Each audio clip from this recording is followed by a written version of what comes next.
Alright, today we're going to solve some basic trig equations. It's going to be a combination of both knowing a little bit of trigonometry and brushing up on your algebra skills. So we're going to use algebraic techniques to solve. Okay, to solve a trigonometric equation, you may need to apply algebraic methods. So these methods can include isolating the trigonometric expression, much like isolating x or isolating a variable, taking the square root of each side, factoring and applying the zero product property, and rewriting using a single trig function. Now, as we're going through this, feel free to pause. If I'm going too quickly, I'm just trying to make the video really short. Pause, take notes, attempt questions, so on and so forth. So here's what we have to look at when we're trying to isolate the trigonometric expression. We can treat the trig expression like you would treat x or any other variable. So if I was to say that maybe this was x plus root 3 equals negative x, does this make it any less scary? If it does make it less scary, maybe sometimes you want to replace the trig with just x. Because what would we do in this case? Well, we would try to get all the x's on one side, so we would add x on both sides like this. We would have 2x equals, if we subtract the root 3 on both sides,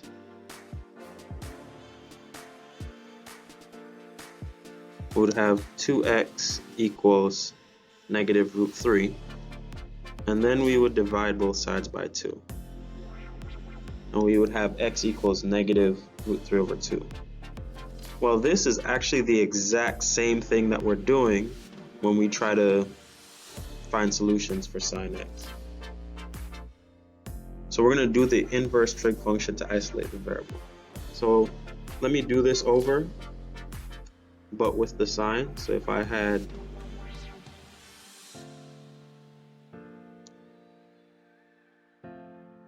started off just like we did, sine x plus root 3 equals negative sine x. First thing I would do is add sine x on both sides, and I would subtract the root 3 on both sides. So I would end up with 2 sine x equals negative root 3. Divide both sides by 2, and I would have sine x equals negative root 3.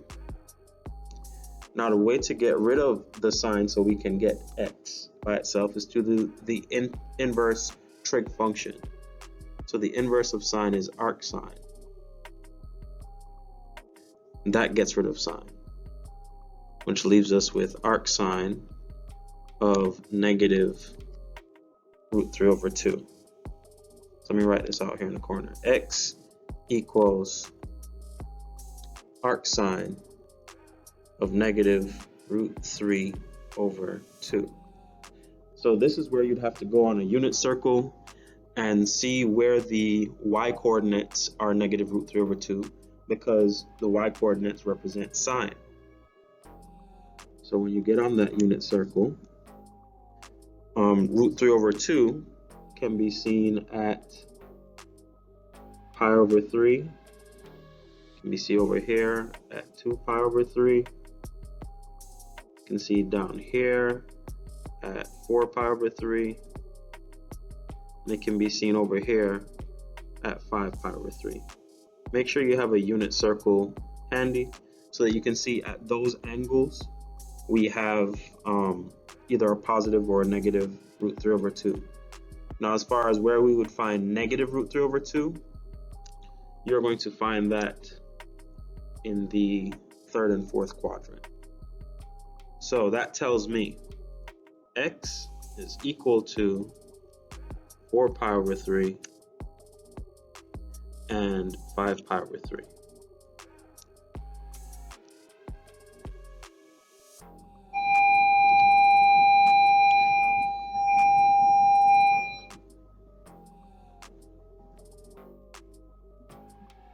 taking the square root of each side. This is another algebraic thing that we do. When taking the square root on both sides, remember to include both positive and negative outcomes. So again, with the x example, this doesn't look too hard. You should be able to do this if you are at the pre-cal level. All we have to do is add 1 on both sides. We have 2x squared equals 1. We would divide both sides by 2. We get x squared equals a half. And then we would take the square root. And we would get x equals 1 over root 2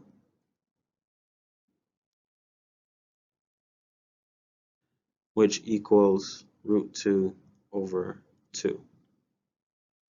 It's going to be the same thing with if we have sine involved.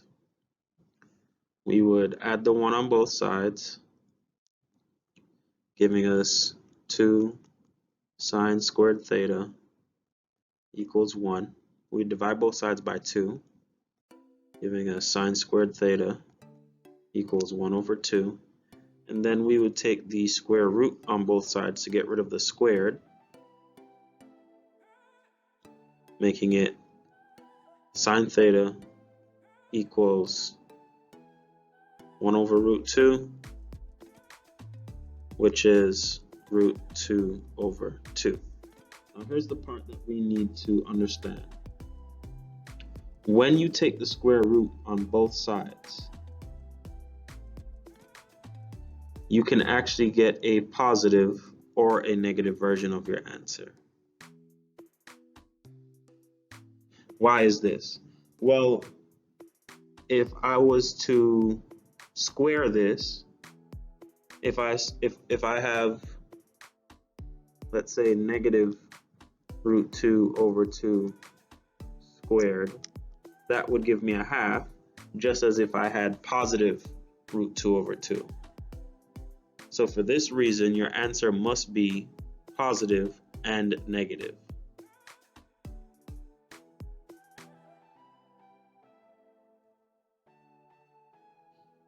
Okay? Now, when we get rid of the sign, I'm going to use arcsine on both sides. I'm expecting 4 answers. Because if you pull up a unit circle, there's going to be 4 places that give you root 2 over 2. 2 of them positive, 2 of them negative. The first one is pi over 4. Then we have 3 pi over 4.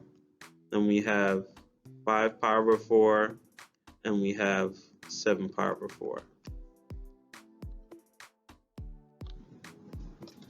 So for this reason, theta gives me 4 answers.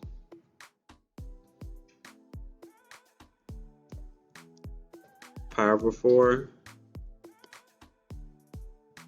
3 pi over 4, 5 pi over 4, and 7 pi over 4.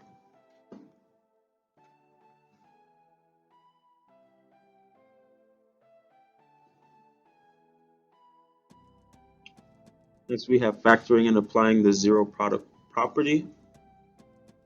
First, let's look at factoring. Again, if I was to try and use something more familiar, if I had xy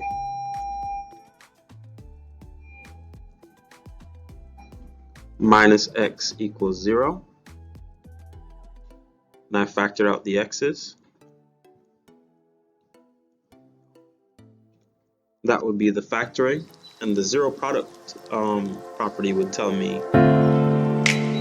x is equal to 0 and y minus 1 is equal to 0. Let's see what this looks like in terms of our trig function.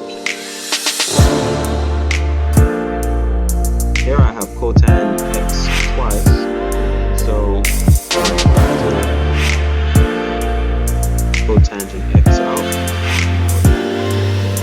and x is 1 left over equals 0. This tells me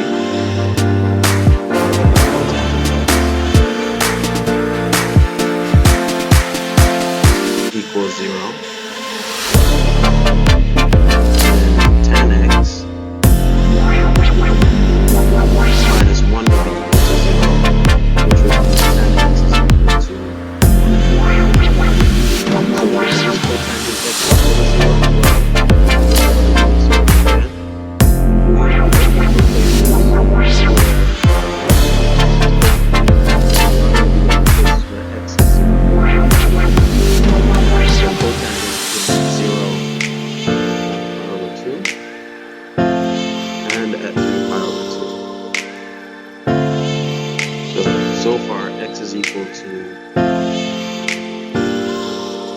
3 pi over 2 over 2. Where does tan x equals 1? Unit circle. You will realize that it's squared root 2 root 2. There.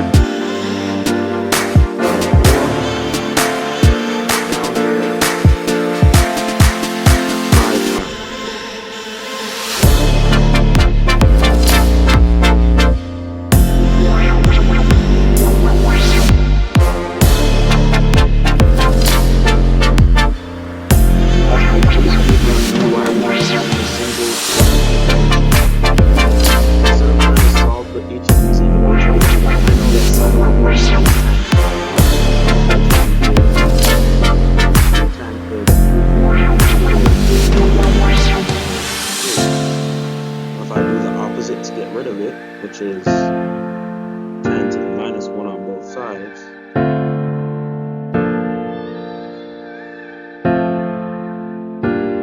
I will now have to look at the unit circle everywhere that I have a positive root 3 over 3. That would be at 30 degrees or pi over 6 that you'll find that.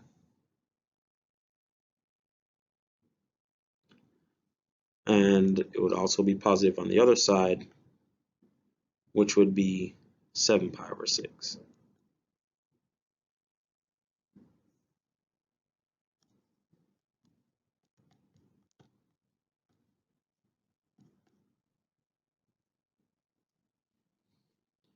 All right, so if you're not sure where these numbers are coming from, make sure you have a unit circle handy. Make sure you can check out other videos on how to fill out a unit circle or what the 6 trigonometric functions are on the unit circle. That might be some background help, but it's basically putting the algebra and just adding that extra step of taking arcsine or arccosine or arctangent so that you can isolate the variable by itself and find the angle.